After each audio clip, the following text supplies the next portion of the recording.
Qui va être un peu longue, enfin pas longue mais dense aujourd'hui, me semble-t-il, parce que en fait il va y avoir trois sujets. J'étais parti ce matin sur un sujet qui était celui de la conjoncture, parce que j'ai senti quand je suis intervenu sur BFM que Soumier était très préoccupé et attentif à cette question. Donc je me suis dit tiens. Mais en fait il y a deux autres thèmes qui me paraissent importants. Celui de la France, parce qu'on a eu la semaine dernière les indicateurs du premier trimestre et il y a toujours d'importants déséquilibres. Alors j'ai commencé un papier sur le blog que j'ai pas encore fini sur cette question, mais il me semblait important d'avoir ces idées-là en tête. Et puis j'ai demandé hier soir à une de mes collaboratrices de travailler sur le cadre institutionnel de la zone euro. Vous savez qu'il y a eu des changements forts la semaine dernière sur le mécanisme européen de stabilité, sur le mécanisme de résolution, le bail-in du système bancaire. Et ce qu'on observe aujourd'hui, c'est quelque chose de finalement très décevant, parce qu'on s'aperçoit que les institutions qu'on espérait voir se mettre en place rapidement, avec un caractère collectif fort, eh bien, c'est pas tout à fait le cas. Et donc ça, c'est un réel souci, parce que ça veut dire que dans le cadre actuel, l'union bancaire n'aura pas la vertu qui était celle qu'on lui prêtait, c'est-à-dire d'une distinction entre le système bancaire et les États. Les États seront obligés d'intervenir dans les mécanismes de résolution, dans le cadre du MES. Donc ça, c'est un premier point. Et puis l'autre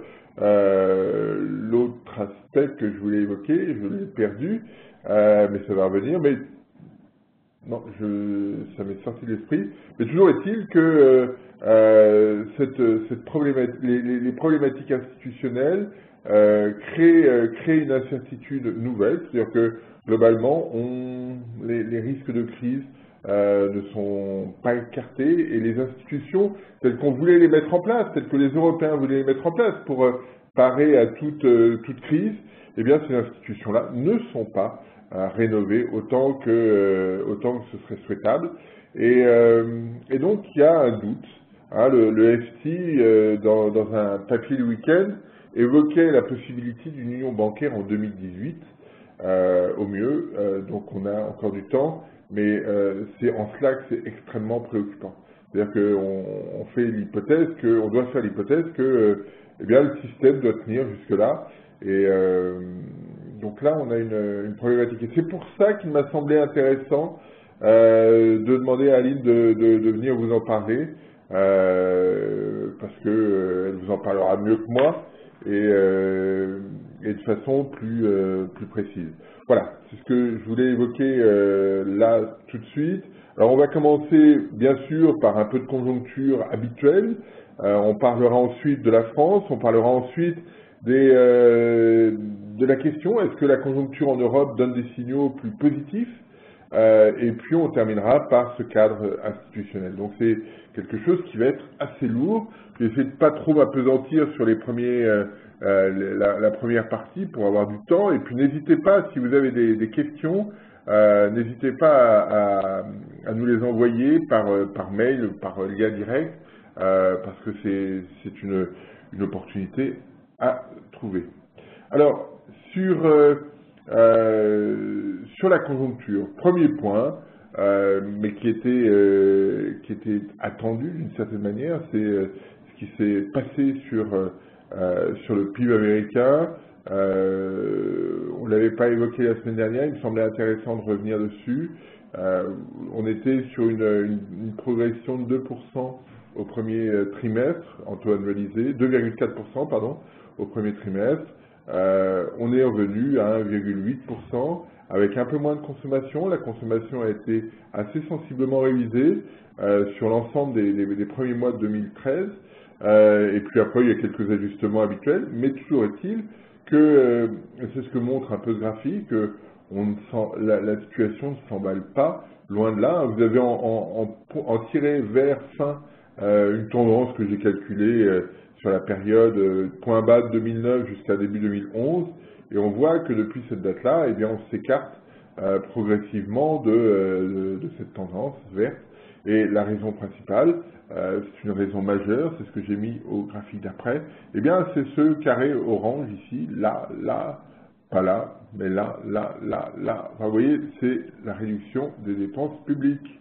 Alors, c'était essentiellement des dépenses locales, des États locaux. Aujourd'hui, c'est de façon importante l'État fédéral. Et ce phénomène-là ne va pas s'arrêter. Ne croyons pas que spontanément tout va s'arrêter. Non, on ne va pas s'arrêter. Et donc, ça va être un frein à toute reprise, toute accélération de la croissance de l'économie américaine. Alors, quand on regarde le graphique, hein, on a une conso qui reste assez forte,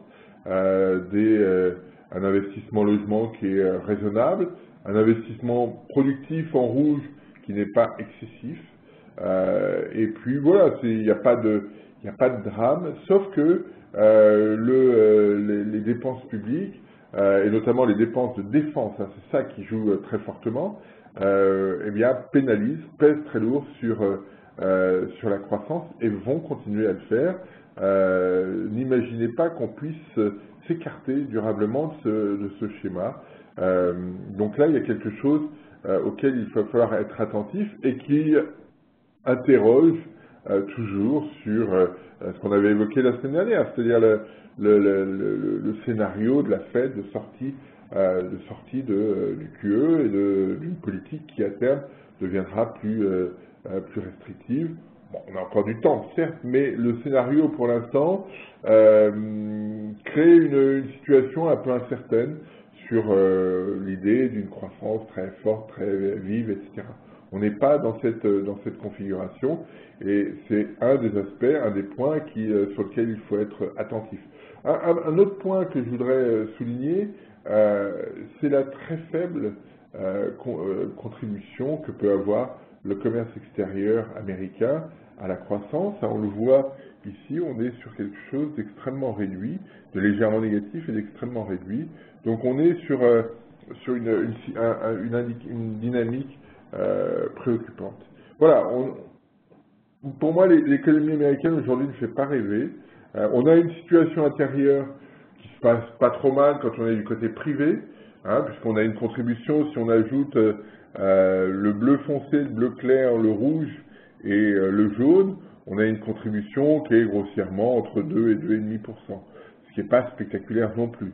Et puis vous avez un peu plus avec les stocks, et en retirant les dépenses publiques en orange, vous arrivez au 1,8 qu'on a constaté.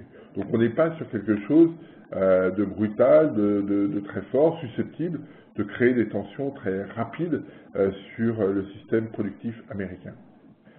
Deuxième point, j'ai mis ici plusieurs choses.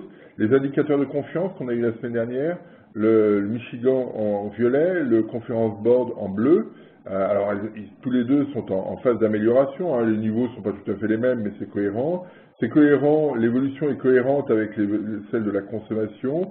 Et vous voyez que la consommation avait plutôt tendance, dans l'estimation présente, à être un petit peu plus haute. Là, on tourne vraiment autour de 2%. Alors 2%, faisons un calcul simple, hein, 2% sur 70% du PIB, ça fait 1,4% de contribution. Donc après, pour aller plus vite, il va falloir contribuer très fortement sur pas mal d'autres secteurs. Si dans le même temps vous avez une évolution des dépenses publiques qui est pénalisante, on imagine bien pourquoi il y a des interrogations sur la dynamique effective de la croissance américaine et la vitesse à laquelle elle va pouvoir évoluer. Donc voilà, c'est ce que je voulais signaler. On n'a pas c'est cette problématique-là, on ne va pas regarder le chiffre au mois le mois, mais cette problématique-là, on s'est recadré sur 2%, très clairement, et 2%, ça fait 1,4 de contrib à la croissance, c'est pas très fort.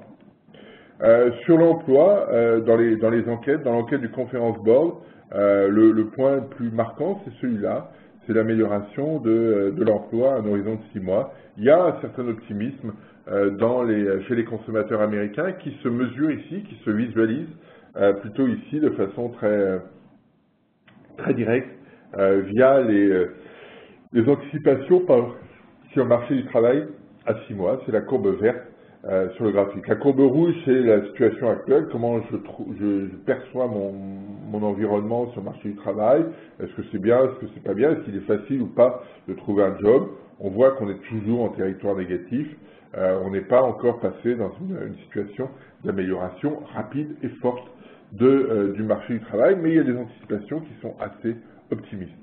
Du côté des entreprises, l'évolution des commandes de biens d'équipement, qui est en violet ici, c'est fortement ralenti, on le voit sur le graphique, hein, ce sont des données qui sont prises en trimestre, donc c'est pour le premier trimestre 2013, le deuxième trimestre 2013, pardon, je vois qu'il manque la légende, l'échelle en bas, il manque 2013, mais c'est les mois d'avril et mai pris en acquis, donc je fais avril, mai, comparé au premier trimestre de cette année.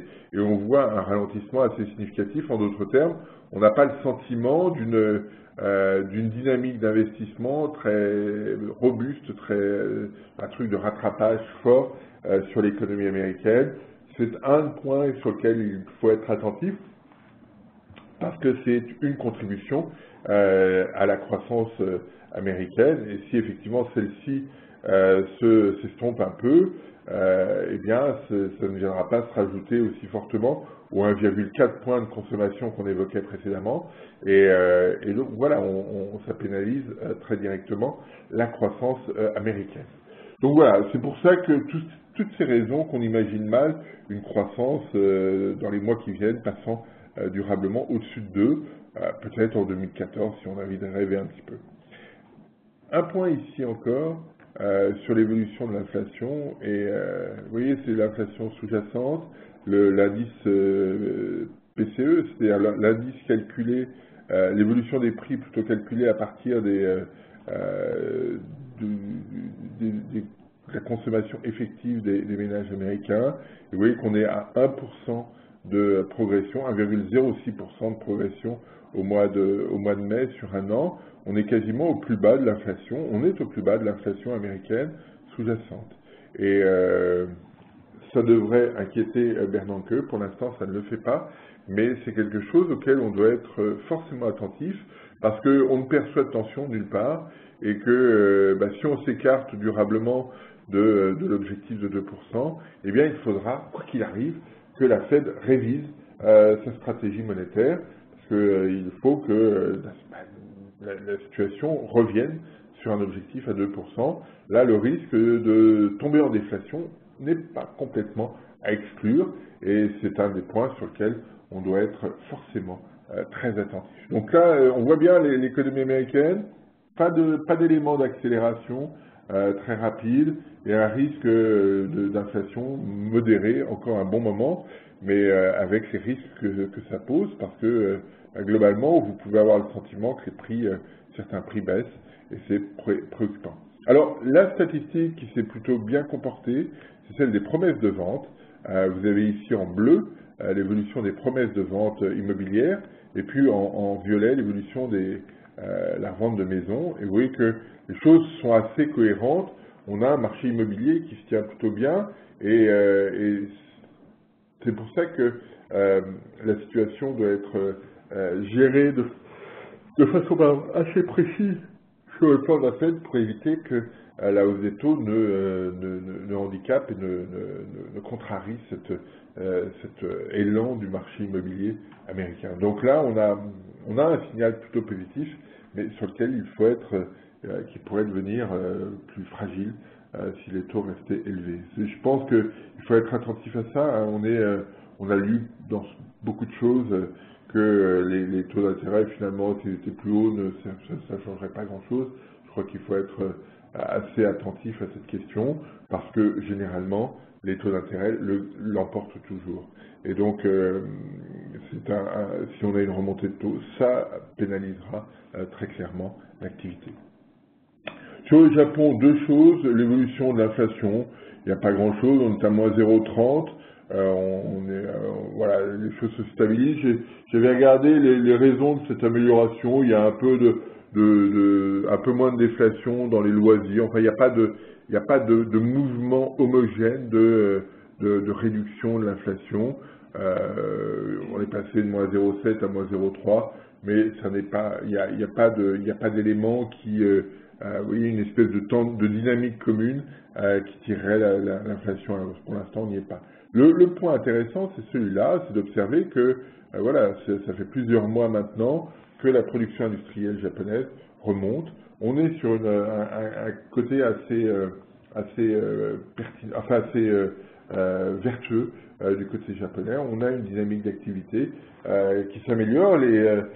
Tout ce qui est fait par le gouvernement a pour objectif de recentrer l'activité sur le Japon, et ça se voit ici sur ce graphique.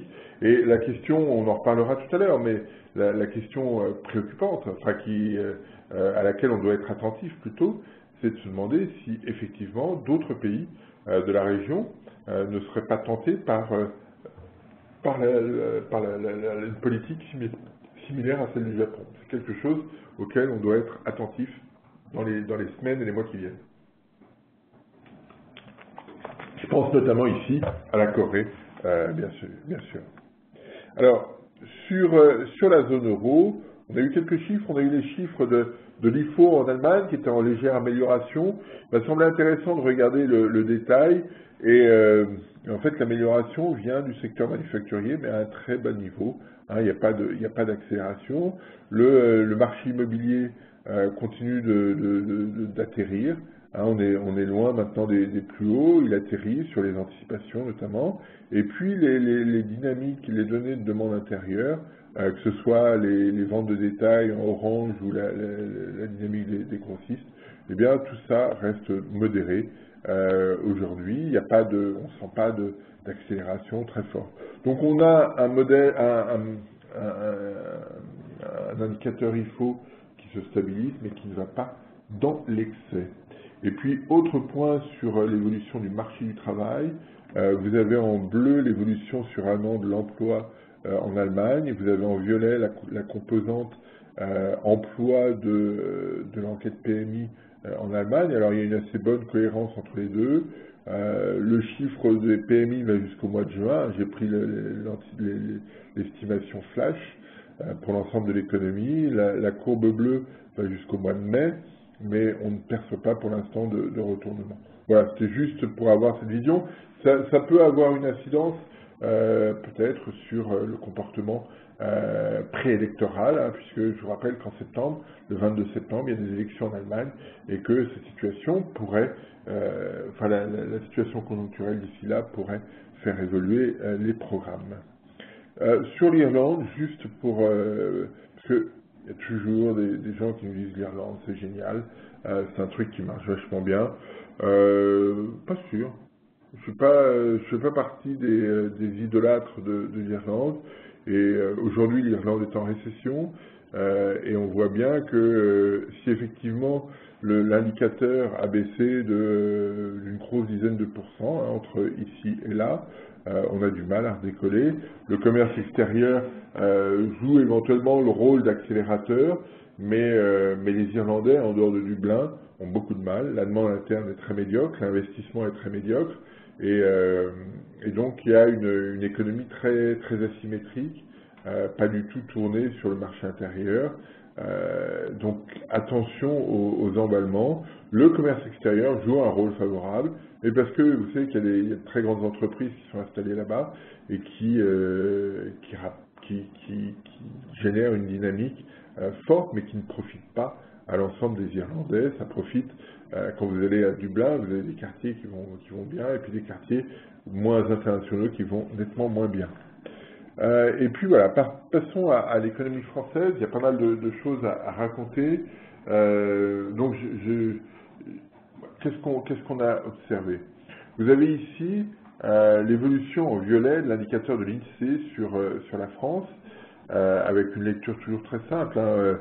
La moyenne historique est à 100, donc en dessous, c'est que ça va moins bien, et on est remonté de 84 quelque chose à 85 quelque chose au mois de juin.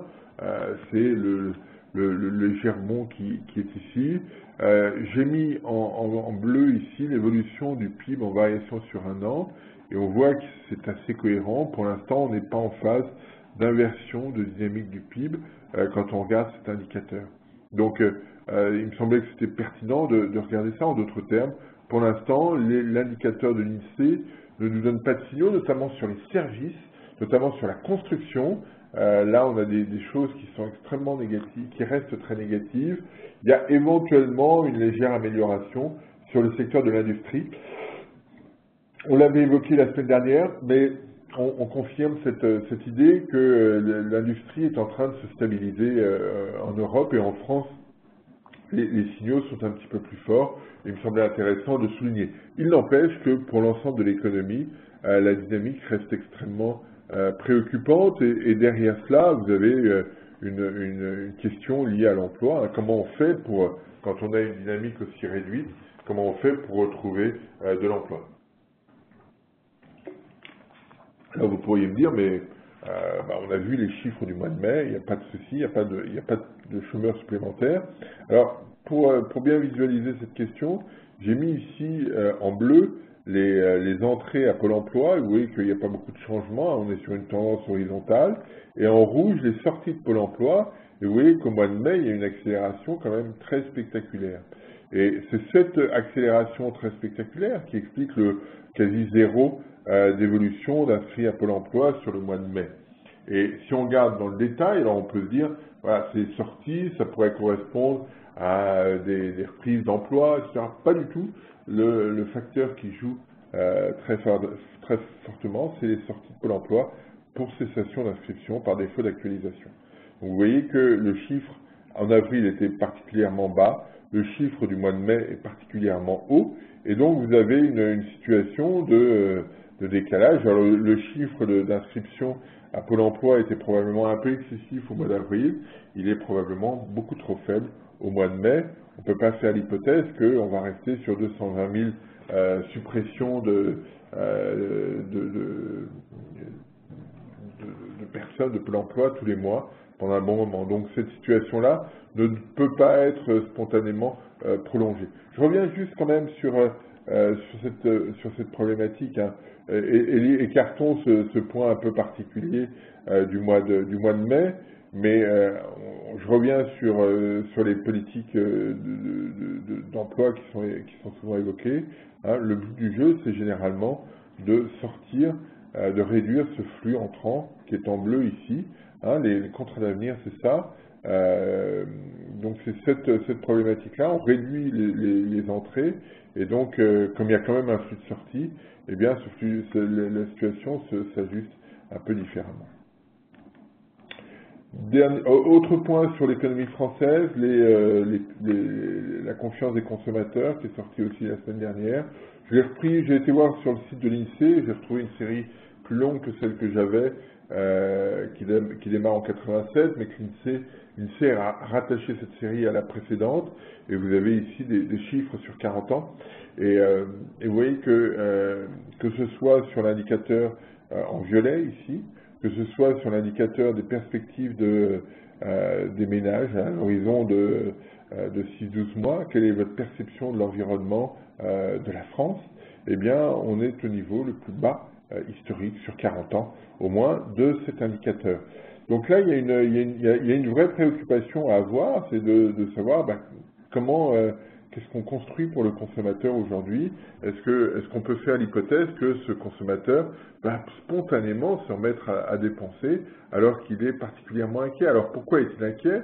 Il est inquiet par le biais du marché du travail. Hein, l'indicateur lié à l'emploi sur cette enquête est revenu à un niveau très élevé.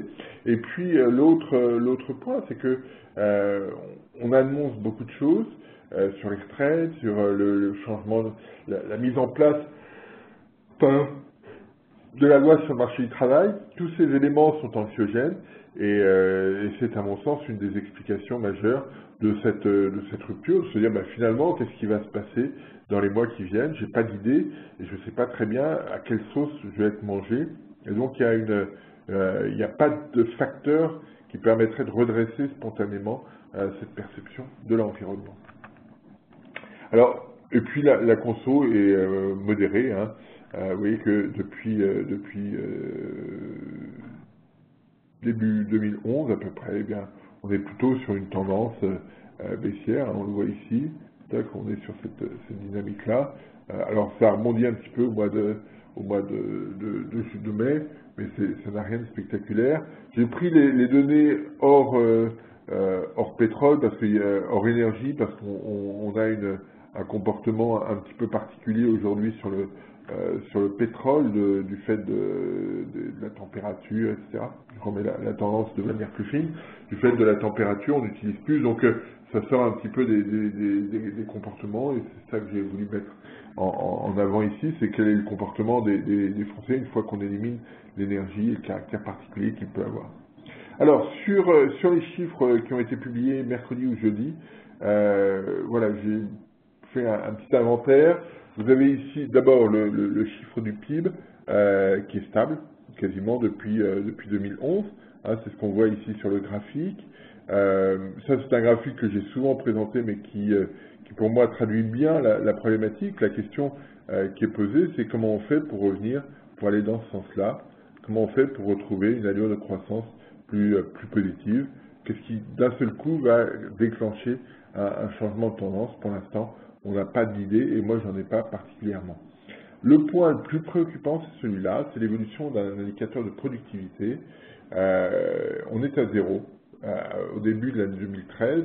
Alors pourquoi c'est embêtant? Eh bien pour une raison simple, c'est que la productivité est ce qui va dégager un surplus sur un surplus de revenus.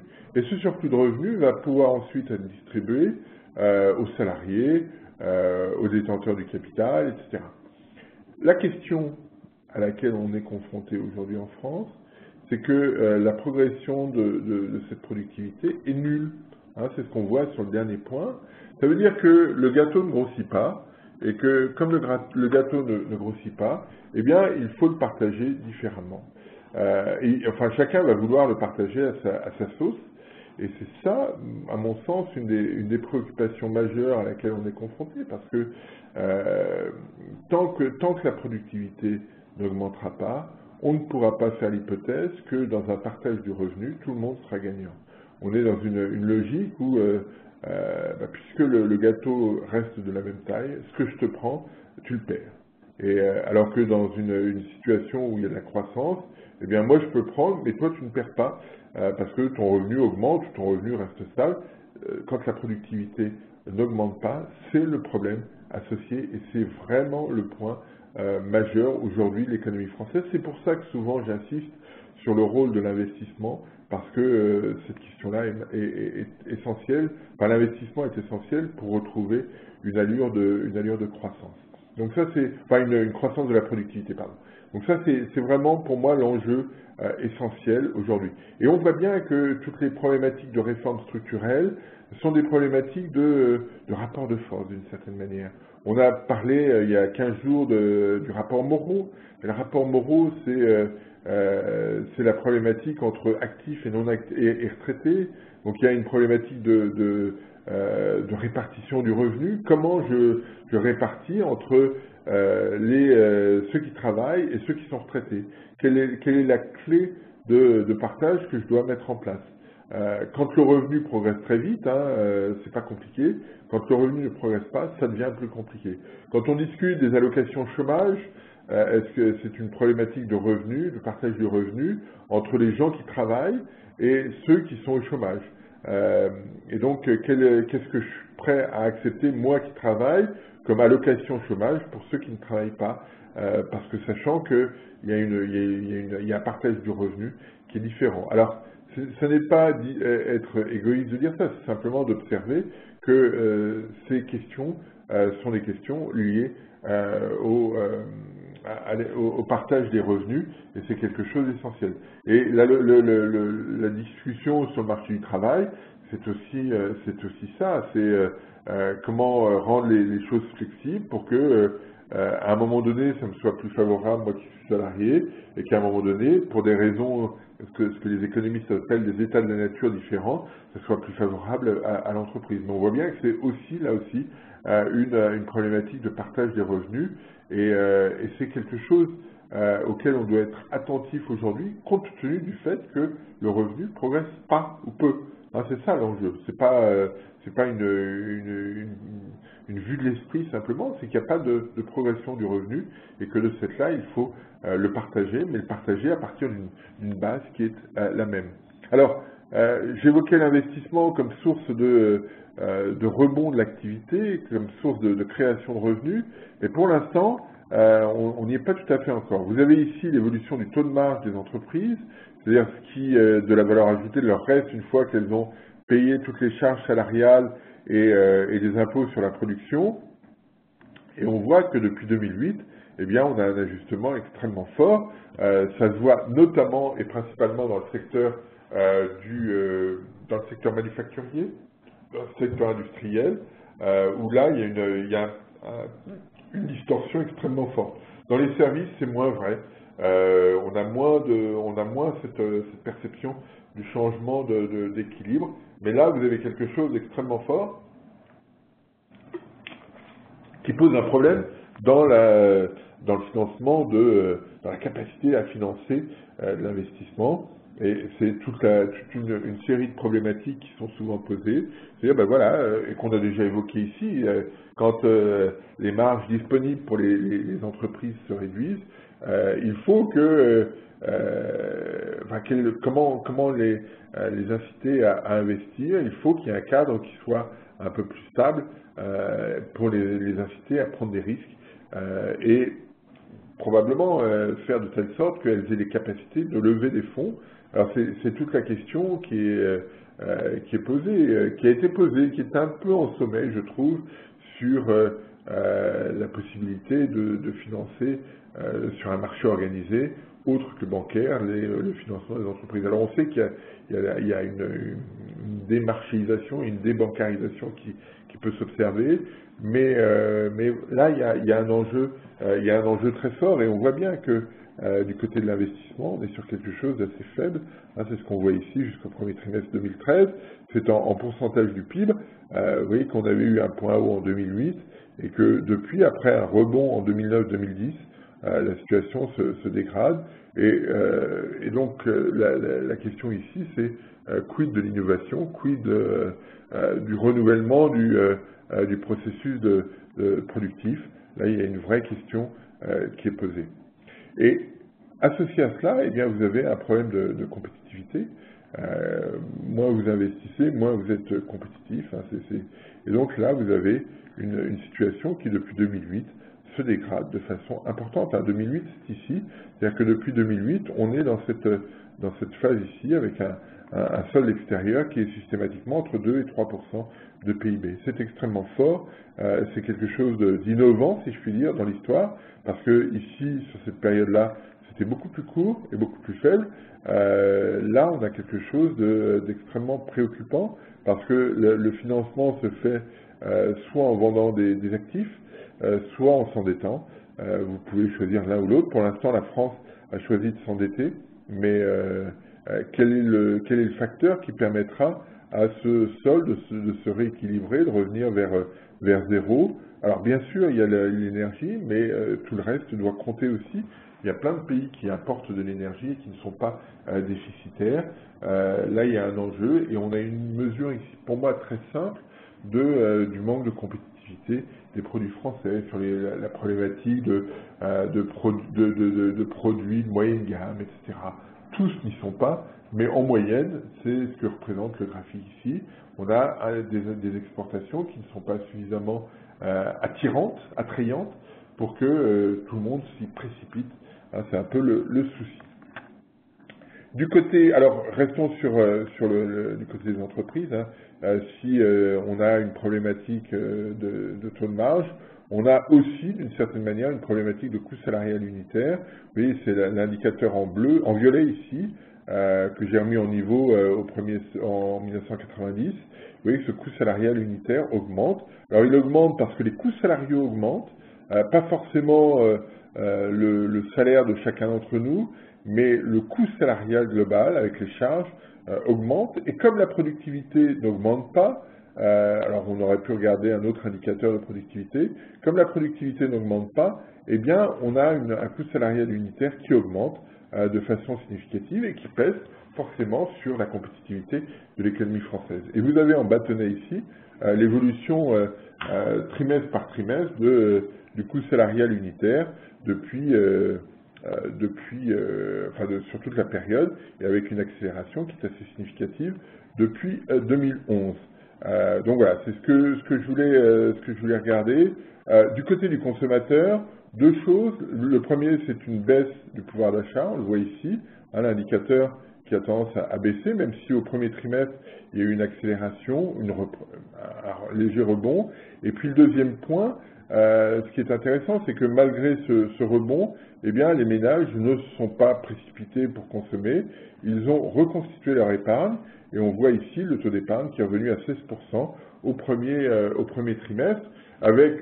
Et c'est cohérent avec la note qu'avait publiée l'INSEE il y a une dizaine de jours, qu'on avait évoquée, qui est de dire on anticipe, nous INSEE, on anticipe une progression de 0,2% du revenu des ménages, du pouvoir d'achat, mais dans ce cadre-là, on imagine aussi, parce qu'il y a de l'incertitude, parce qu'il y a de l'inquiétude du côté des ménages, une augmentation du taux d'épargne, et c'est effectivement déjà ce qu'on observe ici.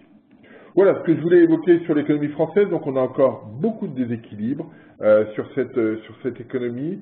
Il y a pas mal de questions qui sont posées et on ne voit pas spontanément l'investissement redémarrer. Or c'est ça le cœur de la problématique française. Comment retrouver une allure plus favorable sur l'investissement, parce que c'est le seul moyen de retrouver une orientation cyclique favorable. Alors, revenons maintenant sur les problèmes conjoncturels. Est-ce qu'il y a une reprise globale, etc. Alors, vous avez ici l'ensemble des indicateurs que je regarde tous les mois sur la conjoncture, issus des enquêtes dans le secteur manufacturier. Vous voyez qu'on est toujours très autour de 50. Il n'y a pas d'accélération brutale, sauf peut-être au Japon et en Grande-Bretagne. Ce sont les indicateurs en orange pour le Japon, en marron pour la Grande-Bretagne, qui progressent assez sensiblement, et depuis plusieurs mois, on a quelque chose de plus positif. Alors en Grande-Bretagne, c'est essentiellement les commandes à l'export qui sont améliorées, et on retrouve là probablement des signaux assez similaires à ceux qu'on verra tout à l'heure en Espagne et en Italie. Et puis au Japon, c'est plutôt le marché intérieur qui rebondit, la demande interne et l'emploi qui s'améliore. On constate que la zone euro s'améliore un petit peu, mais très marginalement, que les BRICS continuent de se dégrader parce que l'économie chinoise ne va pas bien, et que l'économie américaine, reflétée ici par deux indicateurs, l'indicateur PMI, l'indicateur calculé par Markit, qui est l'indicateur en bleu, et puis l'ISM, qui est passé de 49 à 50,9.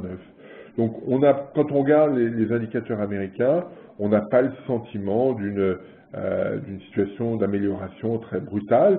Les ratios nouvelles commandes sur stock, quel que soit l'indicateur, que ce soit l'indicateur calculé par Markit ou par ISM, on a des signaux qui sont très proches de 1, donc on n'a pas de décalage très brutal. Et puis l'autre point, c'est que, alors là, il y a un petit jeu lié probablement aux échantillons. Les commandes à l'exportation s'améliorent dans l'ISM et se détériorent franchement dans l'indicateur Markit. Donc on a une économie américaine qui ne donne pas, c'est ça qu'il faut retenir, de signaux d'une robustesse à toute épreuve. Alors regardons, sur les BRICS ici, je parlais de la Chine, le Brésil et l'Inde sont stables par rapport à ce qu'on observait en mai. La Russie s'améliore un tout petit peu à 52 quelque chose, mais clairement, par construction, l'indice baisse parce que l'indicateur chinois recule. Et ce phénomène est majeur parce que vous avez deux choses, quand on regarde cet indicateur, qu'on se dit ça peut représenter les émergents. Vous avez deux choses, vous avez cette impulsion un peu plus faible du côté des Chinois, et puis vous avez dans le même temps, et donc qui ne va pas dynamiser l'activité des émergents, et dans le même temps, vous avez des sorties de capitaux qui ont été assez fortes, et donc c'est la raison pour laquelle moi je suis très préoccupé par les émergents. Du côté asiatique, on est clairement autour de 50, pas d'accélération, pas de mouvement spectaculaire, il y a juste le Japon ici qui a une allure un peu plus favorable, mais tout le reste extrêmement fragile. Et c'est pour ça que j'évoquais tout à l'heure la possibilité pour la Corée éventuellement de suivre le modèle japonais. Alors, sur l'euro, plusieurs choses. Vous avez ici les indicateurs zone euro. Alors, on a effectivement une allure, hein, si on voulait faire un gros pâté, je vais mettre un truc en jaune, pas trop violent, mais on a effectivement une situation qui a tendance à s'appuyer sur une espèce de ligne jaune qu'on voit ici, à l'exception de la Grèce. On a quelque chose qui converge progressivement vers 50. On le voit, l'Espagne est à 50, l'Irlande un peu au-dessus, l'Italie à 49,1, donc on a des choses qui ont tendance à s'améliorer. Ça, c'est quelque chose de plutôt favorable. Alors, je mettrai un accent particulier sur l'Italie et l'Espagne. Vous avez ici l'indicateur espagnol et italien, donc 50 pour l'Espagne, et c'est ça le point majeur. L'Italie suit un peu la même tendance, mais un peu en retrait, mais on voit l'Espagne ici, première fois depuis avril 2011 qu'on est à 50. Donc on a gommé cette partie-là ici. C'est extrêmement fort. Pareil pour l'Italie. Et puis ce qui tire l'activité, c'est cet indicateur en violet ici. Ce sont les commandes extérieures. On a quelque chose qui réagit très vivement, qui repart très fortement à la hausse. C'est le deuxième mois consécutif. On a la même chose en Italie à 1 degré moindre. Mais tout ça est un signal extrêmement favorable. Alors, est-ce que sur la zone euro, on a quelque chose qui va dans le même sens? Ben, un petit peu quand même, quand on regarde l'évolution des commandes, on a une situation qui a tendance à s'améliorer. On voit ici, je vais prendre une autre couleur que le jaune, on va prendre à nouveau du rouge. Hein, on voit bien ici que la situation sur les commandes a tendance à se stabiliser. Ça ne veut pas dire qu'on va partir très violemment, mais on a une tendance à se stabiliser, et on voit aussi sur les commandes à l'export qu'aux Pays-Bas, qu'en Italie, qu'en Espagne, on a des signaux un peu plus favorables. Donc c'est moins marqué de ce point de vue-là que le mois précédent, en moyenne, mais sur les pays du Sud, Espagne, Italie, on a quelque chose de plutôt robuste, et c'est là-dessus qu'il faut s'appuyer. On a des signaux un peu plus favorables. En d'autres termes, l'économie européenne par le Sud va un petit peu mieux. On n'a pas parlé de l'Allemagne, mais la dynamique allemande reste fragile, hein, parce que c'est fragile en Asie. Et donc on reste sur quelque chose d'assez modéré en Europe, mais on surveillera fortement ce qui se passe dans le sud de l'Europe, en Espagne et en Italie, et en Espagne en particulier. Et puis ici, dernier graphique, hein, c'est l'évolution du ratio nouvelles commandes sur stock, qui a été légèrement réévalué. Donc on a quelque chose qui devrait se traduire par une amélioration progressive de la production. En d'autres termes, le cycle économique redémarre par le secteur manufacturier, c'est plutôt ça, et ça prendra du temps, on est sur une dynamique longue, mais c'est probablement un premier pas vers une amélioration, d'abord dans le secteur manufacturier, d'abord dans les pays du Sud, et puis après on va avoir un effet de contagion, espérons-le, au cours des prochains mois. Voilà, alors je laisse la parole à Aline sur les questions liées au mécanisme européen de stabilisation, à la résolution des crises bancaires. C'est un sujet extrêmement important pour nous tous, parce que, alors je lui laisse la place, parce que globalement, c'est le cadre institutionnel dans lequel on va évoluer au sein de la zone euro au cours des prochaines années, et on sait que cette problématique-là est majeure pour gérer les questions liées à l'incertitude, pour retrouver une dynamique de croissance. Il faut qu'on ait confiance dans nos institutions, et pour l'instant, ça marche peut-être un peu de guingois. C'est ce que Aline va peut-être nous dire. Je lui laisse la parole. Alors attendez, il y a une question de Brigitte. Quels sont les clients de cette hausse des exports du Sud, et notamment, n'est-ce pas, au détriment d'autres pays ou régions? Probablement, Brigitte. On est dans un jeu où chacun essaie de jouer les coudes, mais globalement, ça peut être un signal. Généralement, c'est un signal d'amélioration, parce que voilà, ça fait bouger un peu l'ensemble, et en faisant bouger l'ensemble, progressivement, la situation s'améliore, et c'est en cela que le signal me paraît positif. C'est généralement ce qu'on observe dans les situations de retournement cyclique. Il faut qu'il y ait un pays qui démarre, ça se fait forcément un peu au détriment des autres, mais c'est comme ça que ça redémarre, et c'est ça qu'il faut aujourd'hui avoir à l'esprit. Voilà, je laisse la parole à Aline. Voilà, n'hésitez pas à poser des questions, hein, vous avez la possibilité d'envoyer des questions, n'hésitez pas à le faire, parce que le sujet, à mon sens, est essentiel pour la zone euro au cours des prochains mois et des prochaines années. Donc bonjour à tous et à tous. Donc effectivement, on était dans l'attente des décisions qui allaient être prises au cours des 15 derniers jours sur les avancées concernant la mise en place du nouveau cadre institutionnel au sein de la zone euro. Et donc les gouvernements sont parvenus à un accord concernant notamment la recapitalisation directe des banques par le mécanisme européen de stabilité et la résolution des crises bancaires. Alors concernant en fait, ces deux éléments étaient essentiels. Tu veux bouger là. Je laisse là.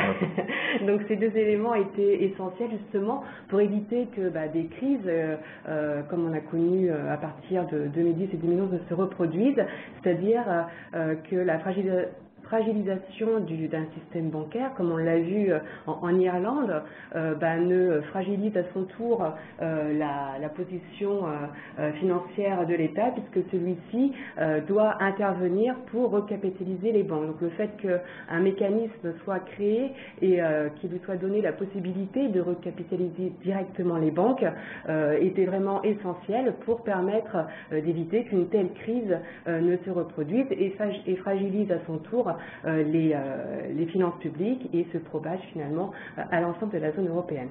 Et donc ils sont parvenus à un accord. Donc on va tout d'abord regarder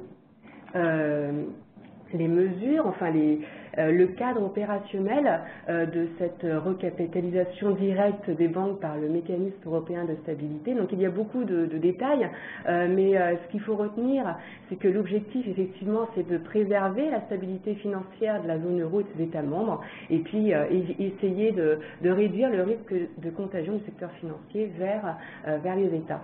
Donc le premier point important, c'est qu'il existe 4 critères d'éligibilité qui se révèlent assez stricts, donc ils vous sont montrés ici, donc à savoir que le pays demandeur de l'aide à ce mécanisme ne peut fournir cette aide sans s'exposer en fait à des effets très négatifs en termes de soutenabilité de ses finances publiques et finalement avoir de graves difficultés d'accès au marché financier, comme ce fut le cas notamment pour l'Irlande. Et puis entre autres, l'aide financière sera en fait accordée si l'institution représente un risque systémique ou une menace sérieuse pour la stabilité de la zone euro, et la Commission européenne doit approuver cette aide financière et fixer les conditions avant toute recapitalisation directe. Donc ça c'est un premier point, c'est que ces 4 critères, que je n'ai pas détaillés parce qu'ils sont assez longs, en fait se révèlent assez stricts et présentent en fait une première limite quant à la mise en application de cette recapitalisation directe.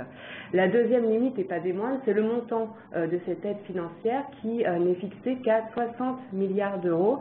Et donc on voit bien que cela se révèle insuffisant en cas de nouvelle fragilité du système bancaire, et se révèle par ailleurs insuffisant pour couvrir les dettes héritées du passé. Donc c'est l'un des premiers gros points de faiblesse de cet accord.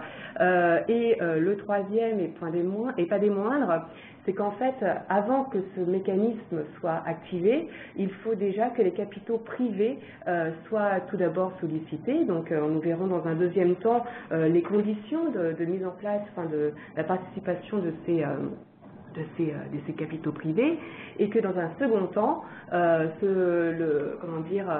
l'État devra intervenir conjointement à l'aide versée par le mécanisme européen de stabilité. En d'autres termes, cet accord ne parvient pas à briser le lien, le cercle vicieux existant entre les États et les banques, puisqu'en fait, les versements de l'aide par le mécanisme européen de stabilité se fera avec, en parallèle, le versement de capitaux par l'État de l'établissement en difficulté. Donc il y a deux cas de figure, mais donc le Conseil des gouverneurs se réserve quand même la possibilité de suspendre partiellement ou totalement les contributions de l'État par accord mutuel, parce qu'effectivement cela peut éventuellement poser de nouveau des problèmes sur la soutenabilité fiscale du pays, et puis également reposer de nouveau des problèmes d'accès au marché financier. Donc évidemment, les conditions spécifiques seront attachées à l'activation du MES, et finalement, donc à la toute fin du document de 4 pages, la rétroactivité possible est envisagée au cas par cas et par accord mutuel. Donc cela concerne spécifiquement les dettes héritées du passé qui, notamment pour l'Irlande, représentaient une part importante du plan d'aide versé, et qui a fragilisé lourdement les finances publiques irlandaises.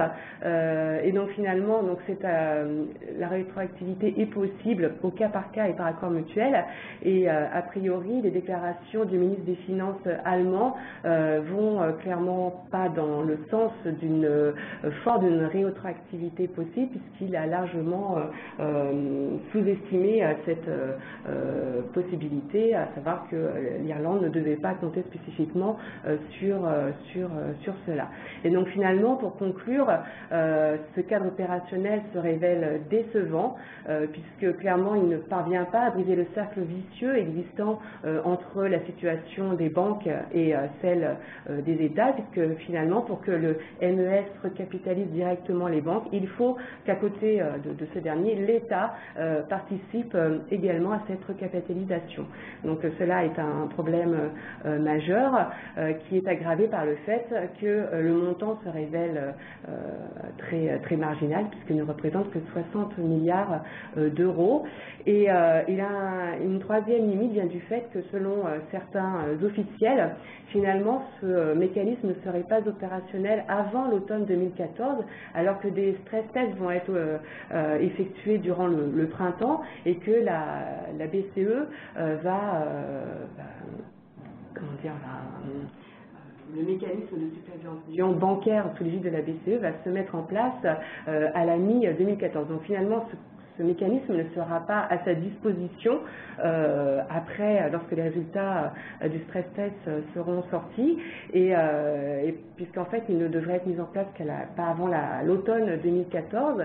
Et par ailleurs, en Allemagne, cela nécessite un changement des lois par le Bundestag, puisqu'en fait pour le moment la recapitalisation directe des banques par le MES n'est pas autorisée. Donc dans ce cadre-là, on peut être vraiment sceptique sur une telle éventualité.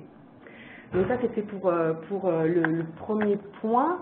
Et donc, ils se sont également entendus sur les accords relatifs à la résolution des crises bancaires. L'objectif, c'est de fournir aux autorités nationales des instruments et des pouvoirs communs afin d'anticiper les crises bancaires, agir à titre préventif et, si nécessaire, dissoudre un établissement bancaire d'une manière ordonnée en cas de faillite. Et effectivement, en préservant les opérations bancaires essentielles et en minimisant l'exposition des contribuables. Et donc les deux points importants à retenir, c'est que ça y est, le principe de bail-in, c'est-à-dire de participation des créanciers privés à la restructuration d'une banque est officiel, est activé. Donc les autorités, les chefs de gouvernement se sont entendus sur le fait qu'un ordre de priorité devait être établi. Donc tout d'abord, les créanciers privés ordinaires seront mis à contribution pour supporter les pertes liées à la faillite d'une banque. Donc dans ce cadre-là, les dépôts des personnes physiques et des PME ainsi que les engagements envers la Banque européenne d'investissement seront prioritaires sur les créanciers ordinaires non prioritaires, donc tels que les actionnaires et les autres détenteurs de dettes, et notamment les dépôts des grandes entreprises. En revanche, le système de garantie des dépôts, donc c'est-à-dire les dépôts inférieurs à 100 000 euros, auront un statut privilégié. Donc ça, c'était attendu, mais donc le fait que cette directive l'instaure de manière officielle constitue une avancée tout de même dans le... Une question, les 100 000 euros, ça concerne uniquement les particuliers? Ou est-ce que ça oui. Oui, oui, mais après, il y a eu des modifications pour les PME, mais c'est des montants supérieurs à 100 000 euros. Non, parce que les institutions qui ont des comptes bancaires, etc., eux seront responsables à partir du premier euro. Alors, ça, j'ai pas vu le détail sur ce point-là. C'était vraiment... Non, mais il me semble, il y a un point à regarder, mais en fait, le particulier est tranquille jusqu'à 100 000 euros, mais les institutions, pas forcément. D'accord. Donc certaines dettes seront exclues de manière permanente. Et donc un point important, c'est que les autorités nationales ont la capacité d'exclure totalement ou partiellement certains engagements sur une base discrétionnaire. Donc cela donne une certaine flexibilité aux autorités qui entretient un flou et donc finalement ne rend pas très opérationnel cet accord sur la résolution des crises bancaires. Donc un fonds de résolution va être élaboré, enfin mis en place ex ante, donc qui doit atteindre d'ici 10 ans un montant d'au moins 0,8% des dépôts couverts. Et donc, je l'ai évoqué déjà, une flexibilité est donnée aux autorités de résolution nationale en cas exceptionnel et à de strictes conditions, et donc c'est-à-dire qu'elles peuvent décider arbitrairement d'exclure du processus de bail-in certains engagements privés. Donc voilà. Et finalement, le fonds de résolution pourra être activé à partir du moment où au moins 8% des pertes totales de l'établissement sera couvert par le biais de la participation du secteur privé dans le cadre du bail-in. Et puis finalement, la contribution du fonds de résolution est plafonnée à 5% du total des engagements. Donc brièvement, les principales conclusions, c'est que l'avancée réside dans le fait qu'il y a effectivement un principe de bail-in qui est officiellement adopté, avec la participation effective de certains créanciers privés, disons, ordinaires. Donc on voyait que c'était vraiment essentiel dans le cadre de la crise chypriote, et puis que ça aurait pu permettre justement à l'Irlande de moins subir de pertes si un tel mécanisme avait existé auparavant. Donc ça, c'est plutôt un point positif, mais en revanche, cet accord paraît insuffisant à plusieurs titres. Tout d'abord, sur le plan, en fait, cet accord ne concerne que les autorités nationales, contrairement à ce qui avait été avancé au début sur la nécessité de la mise en place d'un mécanisme commun de résolution des crises avec un fonds spécifique, un fonds unique qui serait attaché. Donc cela limite un peu la portée qu'il aurait dû avoir, du moins si on se réfère à cette directive. Et puis finalement, le fait qu'une plus grande flexibilité soit donnée aux pays, aux autorités nationales, va créer de l'incertitude, puisqu'en fait, les investisseurs vont préférer investir dans des titres bancaires plus solides finalement, où ils sont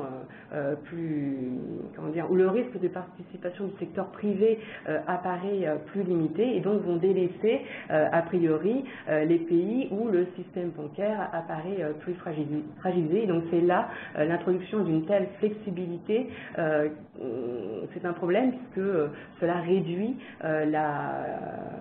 l'efficacité de ce mécanisme de résolution des crises bancaires. Et puis enfin, selon le Financial Times notamment, ce mécanisme ne serait opérationnel finalement pas avant 2018, et clairement on ne peut pas attendre, puisque justement la BCE va prendre va jouer le rôle de superviseur unique dès la mi-2014, et on attendait des solutions, des mesures de plus grande envergure et plus rapides sur le plan important de la construction du nouveau cadre institutionnel pour préserver la stabilité de la zone euro. Voilà, les quelques éléments qu'on voulait vous apporter. Il nous semble que c'est un facteur extrêmement important parce que globalement, on avait tous beaucoup d'attentes, beaucoup d'espoir, si je puis dire, mais cette situation, non, c'est pas grave, mais cette situation aujourd'hui crée à nouveau de l'incertitude et comme disait Aline, pourra générer des arbitrages vers tel ou tel système bancaire et une situation qui, a priori, peut générer de l'instabilité. Donc voilà, c'est une situation extrêmement, moi je trouve, extrêmement préoccupante parce que la zone euro reste soumise à des risques forts, risque de contagion du système bancaire vers l'État et des mécanismes de résolution finalement pas si collectifs que ça. Et ça, c'est plutôt embêtant. J'avais une question sur les 100 000 euros. Est-ce que cela concerne, c'est par établissement bancaire le total, donc j'imagine que c'est par établissement bancaire, voilà, que cette garantie s'applique sur les dépôts inférieurs à 100 000 euros par établissement bancaire fragilisé. Avez-vous d'autres questions?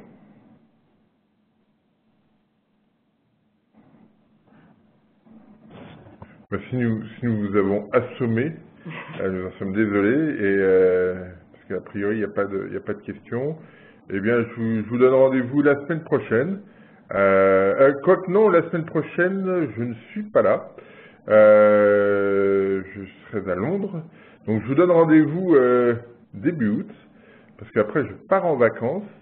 Et donc, on se retrouve dans le courant du mois d'août pour de nouvelles conférences calls, mais d'ici là, eh bien, passez un excellent moment. Et puis, de toute façon, vous pouvez toujours aller voir sur le blog, il y a toujours pas mal de choses. Voilà, je vais avoir un petit peu plus de temps, je vais avoir le temps de l'alimenter, parce que ces 2 dernières semaines, il n'y avait pas eu grand-chose. Et donc, n'hésitez pas,